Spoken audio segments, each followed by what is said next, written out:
Assalamualaikum warahmatullahi wabarakatuh. Kembali lagi di channel Ali Ahid. Setelah sekian lama saya tidak upload video ya.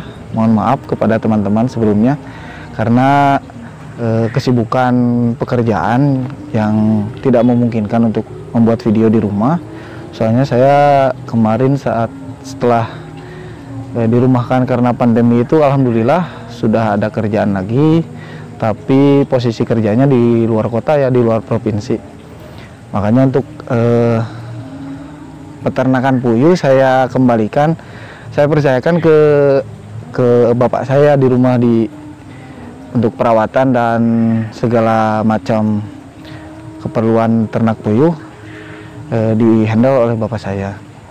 Nah, dalam video kali ini saya ingin membagikan ya untuk update bagaimana untuk kondisi peternakan puyuh kita di sini, dan juga bagaimana kondisi nila yang waktu itu kita tebar.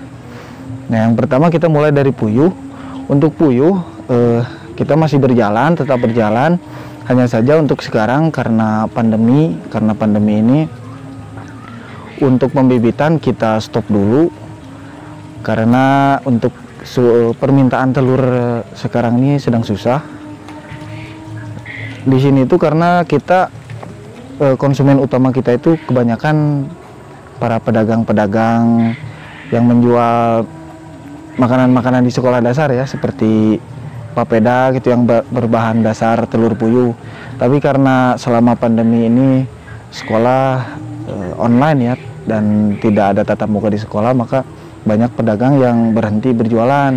Jadi untuk pengambilan telur kita kurang lancar ya untuk penjualan sekarang ini. Makanya untuk pembibitan kita stop dulu.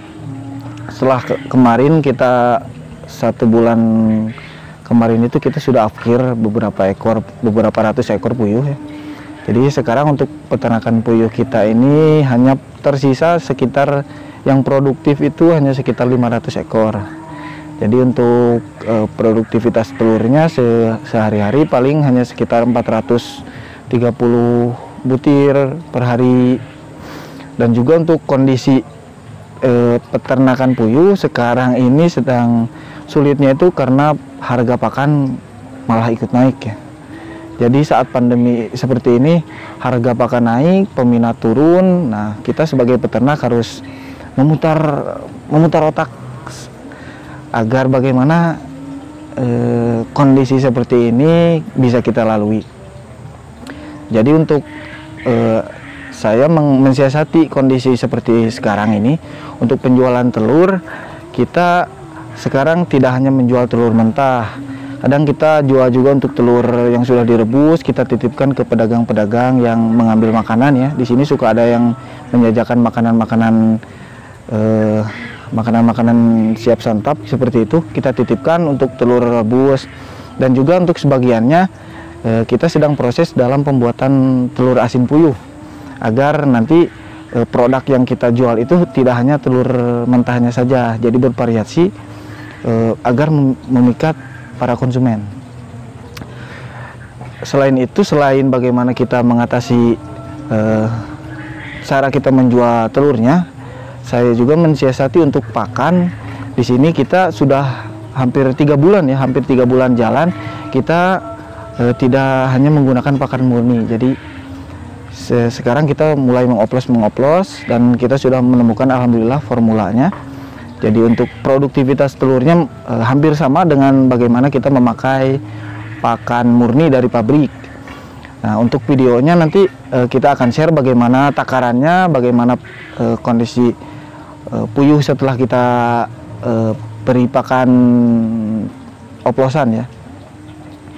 Untuk puyuh mungkin update-nya segitu saja teman-teman. Nah, untuk ikan nila yang nanti videonya di video pertama yang kita bagikan, ini linknya ada di deskripsi. Nah, untuk video nila itu update-nya untuk ikan-ikan nila itu habis semua teman-teman. Jadi kita di sini tuh bukan karena bibit atau kondisi air ya, ternyata untuk beternak nila itu ternyata banyak faktor di luar itu ya, di luar pakan, air. Nah, untuk di kolam tanah sendiri kesulitannya di sini, daerah sini tuh masih ada hama-hama predator. Jadi ikan kita itu kemarin habis ya, diserang sama lingsang ya. Kalau bahasa kita sero, kalau di sini diserang sero ya, otter lah. Nah itu 3 kali diserang, yang ikan-ikan besar-besarnya habis. Dan setelah itu kita kuras ya si kolamnya. Nah saat dikuras ternyata ada predator lain, yaitu ular sawah ya, ular air, ular kadut lah kalau di sini. Itu memakan anak-anakan nila. Jadi untuk tebar benih yang pertama itu yang waktu itu kita videokan, ikannya hanya tersisa beberapa ekor saja. Nah untuk itu, karena bagaimana memulainya lagi ya, saya putuskan untuk membeli bibit dan memperbaiki juga kolamnya agar nanti kalau bisa, semoga saja gitu ya, tidak ada serangan-serangan lagi lingsang. Mungkin untuk itu saja teman-teman untuk update video kali ini. Nanti untuk kondisi ikan nila yang kemarin kita beli bibit baru nanti akan saya videokan juga, dan juga untuk bagaimana membuat telur asin, mengoplos pakan nanti juga akan saya videokan. Mungkin sekian saja pemirsa kondisi peternakan kami yang kecil-kecilan ini ala kadarnya di rumah. Semoga saja bisa membantu dan menginspirasi teman-teman semua. Dan juga jangan lupa di masa pandemi ini tetap perhatikan protokol kesehatan ya, dan selalu jaga kesehatan agar kita dijauhkan dari virus-virus dan penyakit yang berbahaya. Sekian saja dari saya, terima kasih. Assalamualaikum warahmatullahi wabarakatuh.